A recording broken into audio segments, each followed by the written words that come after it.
तेजस्वी यादव यहाँ जो नेता प्रतिपक्ष हैं वो पहुँचे हुए हैं और वो पंचायतवार जो पंचायत अध्यक्ष हैं आरजेडी के, उनके साथ बैठक कर रहे हैं। उनसे आपको रूबरू करवाएंगे, उनसे जानने की कोशिश करेंगे कि आखिर पंचायतवार जो ये आप बैठक किए हैं इसमें क्या कुछ दिशा निर्देश दिए हुए हैं। उसके बाद आखिर बिहार की जनता अगर आपको वोट करती है तो किस मुद्दे पर वोट करती है।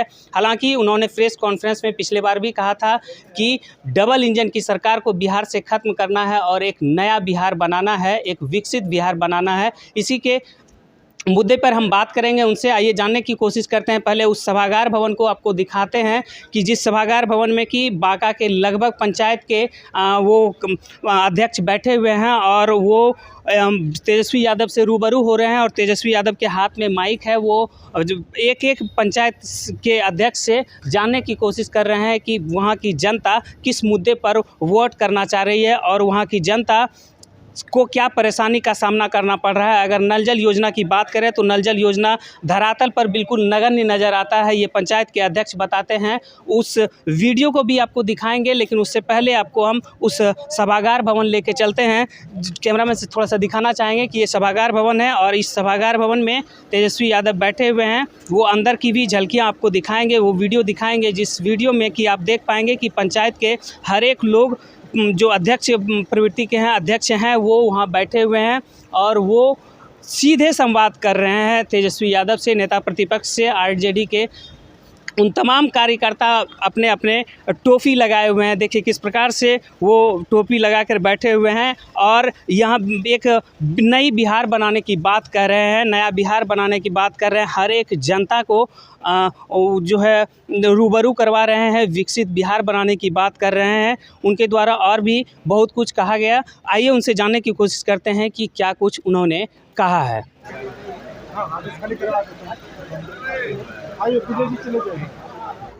कार्यकर्ता दर्शन सह संवाद कार्यक्रम का दूसरा चरण है और दूसरे चरण की शुरुआत जो है बांका जिले से किया जा रहा है।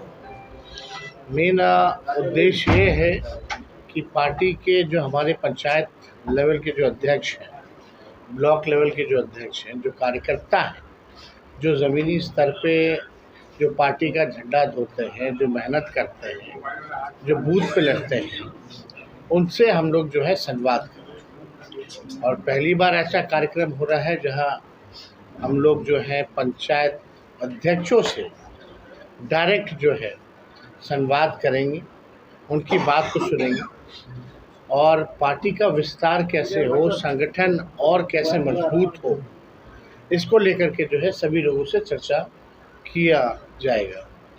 और पूरे बिहार में हर प्रत्येक एक ज़िले में हम लोगों का कार्यक्रम होना है। और जिस हिसाब से बिहार में डबल इंजन की सरकार है, नकारात्मक सरकार है, सत्ता में बैठी हुई है लेकिन विपक्ष का काम कर रही है। सत्ता में बैठ के विपक्ष को गाली दिया जा रहा है, अपनी उपलब्धियों को नहीं गिनाया जा रहा।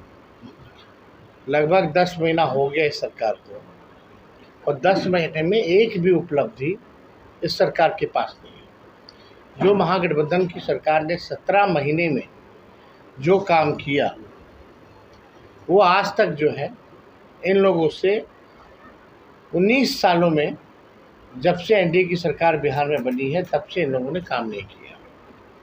चाहे 5 लाख सरकारी नौकरी का हो, चाहे जाति आधारित गणना की हो, चाहे आरक्षण की सीमा को बढ़ाने की हो, चाहे 4.5 लाख नियोजित कर्मियों को सरकारी कर्मचारी का दर्जा देने की हो, जो स्वयं सहायक समूह हैं, तालमी मरकज़ हैं, विकास मित्र हैं, टोला सेवक हैं, इनके आय मानदेय को दुगना करने की बात हो, आईटी पॉलिसी की बात हो, स्पोर्ट्स पॉलिसी की बात हो, टूरिज़्म पॉलिसी की बात हो, लगातार जो है हमारी 17 महीने की जो सरकार रही, जो उपलब्धियां रही और लगभग 3.5 लाख नौकरियां जो प्रक्रियाधीन जो हम लोग करके आए हैं, वो अब तक जो है इस 10 साल में वो प्रक्रियाधीन नौकरी भी नहीं दिया है।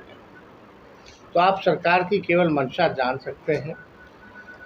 सत्ता में बस रहना है, अपना को भोग लगाना है, बिहार में महंगाई है, बेरोजगारी है, पलायन है, गरीबी है, इस पे कोई चर्चा सरकार जो है नहीं करती। क्या योजना है वो सरकार नहीं बताती। और लगातार जैसे स्मार्ट मीटर की जहाँ तक बात आ रही है, बिहार में सबसे महंगा बिजली जो है पूरे देश में बिहार में मिलता है। और इस महंगे बिजली को लेकर के जिस हिसाब से ये स्मार्ट मीटर नहीं, स्मार्ट चीटर मीटर हो चुका है, इससे जनता त्रस्त हो चुकी है। अब लोग जो है परेशान हैं, लेकिन सरकार जो है अड़ी हुई है। हम लोगों ने जो कहा था चुनाव से पहले, वो हम लोगों ने कमिटमेंट पूरा किया। और हम लोगों ने ये भी तय किया है कि भाई 200 यूनिट फ्री में बिजली हम लोग जो है देने का काम करेंगे, अगर हमारी सरकार बनती है तो प्रत्येक दिन आप देख सकते हैं, हम भी बुलेटिन जारी करते हैं, प्रेस रिलीज में देते हैं। कोई ऐसा जिला, ऐसा क्षेत्र नहीं है जहां हत्या, लूट, अपहरण, रेप जैसे संगीन मामले हो रहे, लेकिन यहाँ कोई सुनवाई नहीं है। FIR बड़ी मुश्किल से होता है। FIR होता तो इन्वेस्टिगेशन जो है ज़ीरो है। जो पीड़ित परिवार है उसको न्याय नहीं मिल पाता, जो दोषी हैं उनको सज़ा नहीं दिला पाते हैं। ऐसे कई एक उदाहरण हैं।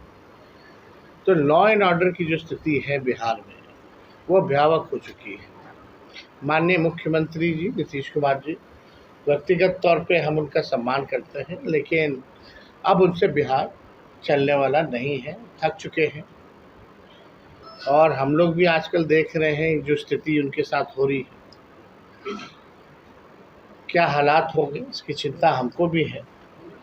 लेकिन जिस प्रकार से बिहार में अफसरशाही चरम पर है, जनप्रतिनिधियों की सुनवाई नहीं होती है लोकतंत्र में। इसीलिए भाई चुनाव होता है, जनता अपने बीच से प्रतिनिधि भेजती है ताकि उनकी बातों को रखा जाए, लेकिन पूरी तरीके से बिहार में केवल अफसरशाही है। जो भी ट्रांसफ़र पोस्टिंग होता है बिहार में, ट्रांसफ़र पोस्टिंग जो भी बिहार में होता है, कैसे होता है ये हर एक बिहार के लोग जानते हैं। इसलिए हम लोग सब लोगों को संकल्प लेना है, संगठन को मजबूत करना है, एक नया बिहार बनाना है, विकसित बिहार बनाना है, जहाँ केवल पढ़ाई, दवाई, कमाई, सिंचाई, सुनवाई और कार्रवाई की बात हो, ना कि केवल नफरत फैलाने की बात हो, ना कि समाज को एक दूसरे से लड़ाने के काम किए जाए, क्योंकि कोई उपलब्धि है नहीं। अब जब उपलब्धि ही नहीं है तो लोग चाहते हैं कि नफरत की राजनीति करके जो है चुनाव जीता जाए। 10 सालों में बिहार को क्या मिला? आज जो सरकार बनी है केंद्र में, बिहार के बलबूते बनी है, बिहार के वोटरों ने उस सरकार को मत दिया है, लेकिन बिहार को बदले में क्या मिला? केवल छलावा, केवल सौतेलापन। चुनाव से पहले बिहार को विशेष राज्य का दर्जा देंगे और चुनाव के बाद जो है ठेंगा दिखा देते, बोलते नीति आयोग ऐसा प्रावधान नहीं है। कौन करेगा ये प्रावधान? हम लोगों ने जो आरक्षण की सीमा जो बढ़ाई थी, जाति आधारित गणना करा करके 65% और 10% EWS का एज इट इज़ हम लोगों ने रखा, यानी टोटल 75%। उस समय भी हम लोगों की मांग थी केंद्र सरकार से कि इसको शेड्यूल 9 में डाला जाए, तमिलनाडु के तर्ज पे, लेकिन तब भी जो है अभी भी कोई सुगबुगाहट नज़र नहीं आता। यानी ये साफ तौर पे दिखाता है जो सरकार है आरक्षण विरोधी है, जो सरकार है। हम लोगों की तो मांग थी पूरे देश में, अब जाति आधारित गणना, अब पूरे देश में मुख्यमंत्री अब को जवाब देना चाहिए। आप तो इतना पावर रखते हैं कि भाई सरकार गिरा सकते हैं, कंट्रोल में कर सकते हैं, तो अब जाति आधारित गणना की बात क्यों नहीं करते माननीय मुख्यमंत्री जी? हम ही ने प्रस्ताव दिया था बिहार विधानसभा में जब नेता विरोधी दल थे, चलिए प्रधानमंत्री जी से मिलते हैं। सब पार्टी हम लोग गए थे, मुख्यमंत्री भी गए थे, मांग किए थे। अब मेरा सवाल बनता है, क्या वो मांग की तो अब ज़रूरत नहीं, क्योंकि you are the part of the government? ये भी सवाल जो है उठता है। तो आज बांका हुआ है, इसी बीच जो है कल ही चुनाव की घोषणा भी कर दी गई है और एकदम आनंद फानंद में हुआ। 3 दिन बाद लगता है कि नॉमिनेशन भी शुरू हो जाएगा झारखंड में, और 2 फेजेज़ में है, 13 और 20 को। और 13 वाले फेज़ में बिहार के उपचुनाव भी हैं 4 सीटों पर, तो उसको भी पार्टी जो है हम लोग देखेंगे। और इसको लेकर के परसों का कार्यक्रम, जो हमारा ये टूर का जो कार्यक्रम जो था, कल जमुई करेंगे। जमुई के बाद, क्योंकि अब चुनाव अचानक से बीच में आ गया, तो हमको रांची दौरे पे भी जाना है, तो जमुई से ही हम रांची जो है जाएंगे। वहाँ हम लोग महागठबंधन इंडिया अलायंस जो है झारखंड में, पिछला चुनाव हम लोग मिल के लड़े थे, इस बार भी हम लोग जो है मिल कर के लड़ेंगे। मिल के लड़के भाजपा को वहाँ परास्त करेंगे, एनडीए को परास्त करेंगे। तो और कोई सवाल अगर आप लोगों का है पूछ सकते हैं। ये जिस तरीके से आपने चिंता जाहिर की नीतीश कुमार जी के स्वास्थ्य पर, आपको नहीं लगता है कि एक तरीके से मॉल में हर चीज़ों को भी खत्म कर दिया जाता है, मुख्यमंत्री बिना बोले निकल जाता है? ये पाबंदी किसने लगाई है? मुख्यमंत्री is the leader of the state, सबसे बड़े ओहदे पे है। हज़ारों करोड़ की अगर कोई योजना हो रही है या कोई काम हो रहा है, तो राज्य की जनता उनसे सुनना चाहती है कि क्या हो रहा है, बिना बोले निकल जाता। कौन से इशू पे माननीय मुख्यमंत्री जी ने बोला, आप बता दो। चाहे पार्लियामेंट में वक्फ बोर्ड का जो बिल लाया गया उस पे चुप्पी, लेटरल एंट्री पे चुप्पी, बिहार के विशेष राज्य के दर्जे को लेकर के चुप्पी, विशेष पैकेज को लेकर के चुप्पी। अभी जो बाढ़ आया, क्या विशेष पैकेज मिला आपको पता है? केंद्र सरकार से कुछ मिला क्या? लेकिन 7-8 में जब कोसी में बाढ़ आया था, लालू जी रेल मंत्री थे, उस समय सोनिया जी आए, मनमोहन सिंह आए। इस बार कौन प्रधानमंत्री आए क्या? देख रहे हैं। या कोई स्पेशल पैकेज दिया हो? उस समय 1000 करोड़ का पैकेज केवल 7-8 में केवल बाढ़ के फ्लड को लेकर के दिया गया था। पूरे रेलवे ने सहायता किया था, लेकिन बिहार को पूरी तरीके से ठगा गया है। और जिस तरह से हमको लग रहा है कि जब मुख्यमंत्री जी के बातों को पूछ रहे हैं, तो हम एक ही बात कह सकते हैं कि अब उनका समय जो है समाप्त हो चुका है।